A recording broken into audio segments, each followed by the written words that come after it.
Hello viewers, আসসালামু আলাইকুম। আমার হাতে দেখতে পাচ্ছেন একটি 15 এম্পিয়ার এসির রাউন্ড সকেট। আর আমি এখন দেখাবো এই 15 এম্পিয়ার এসির রাউন্ড সকেটটি কিভাবে কানেকশন করতে হয়। এটা কানেকশন করা খুবই সহজ। চলুন তাহলে কথা না বাড়িয়ে এখন দেখাবো।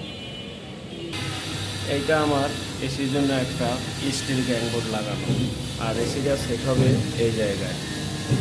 তাহলে এই স্টিল গ্যাংটার ভিতরে এসির জন্য আমরা কী কী তার টানছি সেটাও জানা জরুরি, বা কয়টা তার টানছি। আমরা এসির জন্য সাধারণত 4RM তার টেনে থাকি, আর সেই কাজটাই আমরা করছি এই জায়গায়।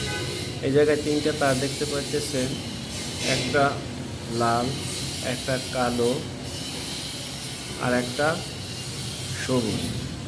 সবুজ তারটা হয়েছে আর্থিন, কালো তারটা 4RM নিউট্রাল, লাল তারটা ফেজ 4RM। অবশ্যই এই তারটার মাথাটা ভালো করে সিলে ইন্সুলেন্সটা, তারপরে এই তারটা ডাবল ভাঁজ দিয়ে দেবেন যাতে লুজ কানেকশন না হয়। এখন চলুন আমরা এসি সকেটটা কীভাবে কানেকশন করব সেটা এখন দেখাবো। আমার হাতে এই 15 এম্পিয়ার এসির রাউন্ড সকেট, আর এটা আমরা এখন কানেকশন করব যেভাবে, বা বুঝবো যেভাবে।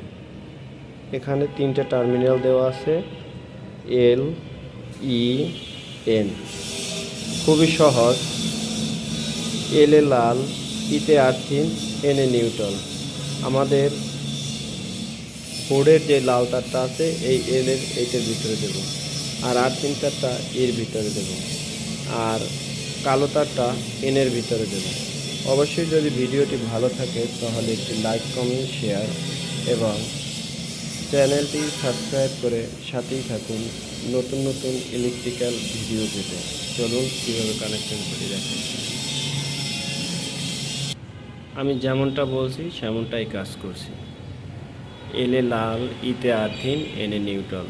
আপনার একটি ভুল কানেকশন হতে পারে অনেক বড় ধরনের দুর্ঘটনার কারণ। তাই কারেন্টের কাজের সাথে কোনো ভুল করা যাবে না। একটি ভুল মানে সারা জীবনের কান্না। ঠিক এইটাও এরকমই একটি ভুল কানেকশন হতে পারে আপনার দুর্ঘটনার কারণ। ধন্যবাদ।